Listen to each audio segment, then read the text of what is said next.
Hello and welcome back to Undercurrents. My name is Roman Kabanak, former Chief of Staff to the Minister of Agriculture in South Africa, keyword being former. But this video is not to be taken very lightly because since 1994, in this country of ours, close to 650,000 people have been murdered.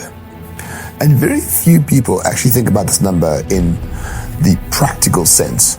Every person that has been murdered means a family is devastated, a funeral has to take place, and the trauma just expands across every single community in this country. And no one actually asked the question, why do we have so much crime in this country?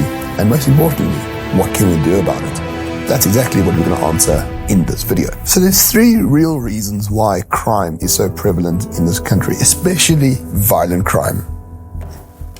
And it all starts with this, the People's War. For those who don't know, the People's War was a guerrilla war perpetuated by the ANC in the 80s to kill off its black opponents, namely the Zulus and the IFP.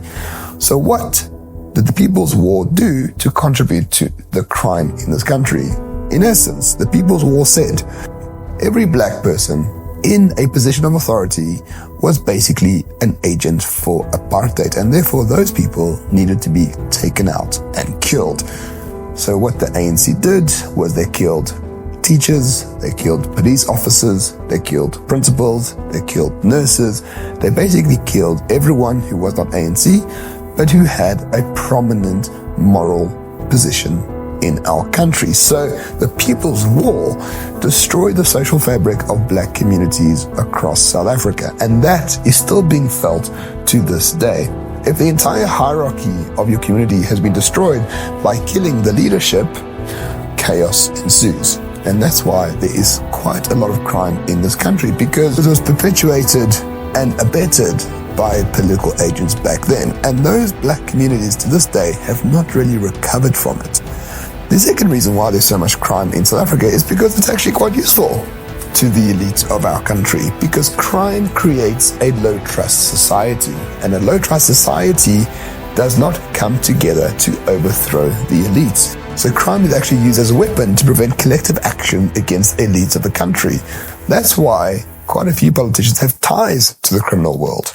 It's lucrative, but also it prevents your opponents from actually organizing together.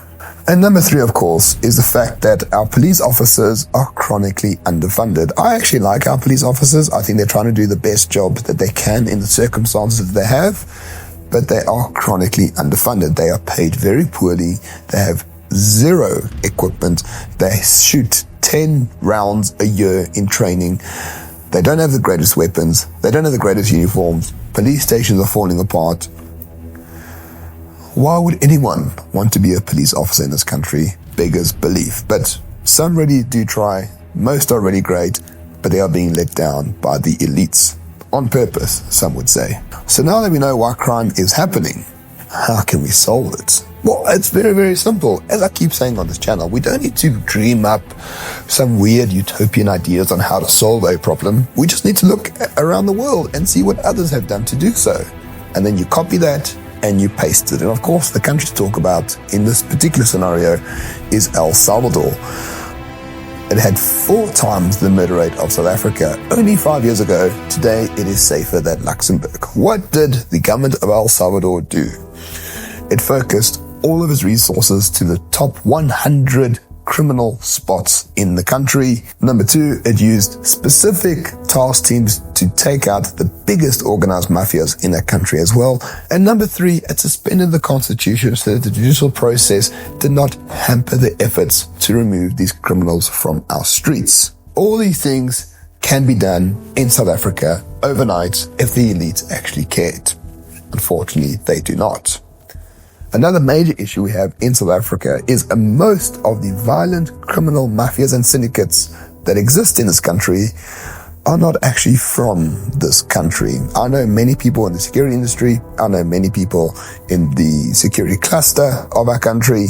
A lot of the violent crime perpetuated by mafias and syndicates are actually foreign nationals who have illegally come here and corruptly received their documents to live here. Those things are also very easy to solve. If you just have border control, and deportation. So I hope that you see that the solutions to all these things are very, very obvious, and I think are very obvious to the elite as well. They just choose not to do it. And that's the running theme of a lot of videos on this channel. When you can solve a problem very easily, if other people in other countries have solved this problem as well, the refusal to solve it or to learn from others itself is an act of treason. The elites love the fact that crime is around. They love the fact that we can't organize against them. They love to make deals with gangsters in the Cape Flats, like our former president did, to ensure they get votes in that particular province. Criminals to the elites are not criminals, they're partners. And once you break that partnership and you actually get good people in who want to solve the issue, it will be solved overnight very easily. It's only a question of will, not a question of why.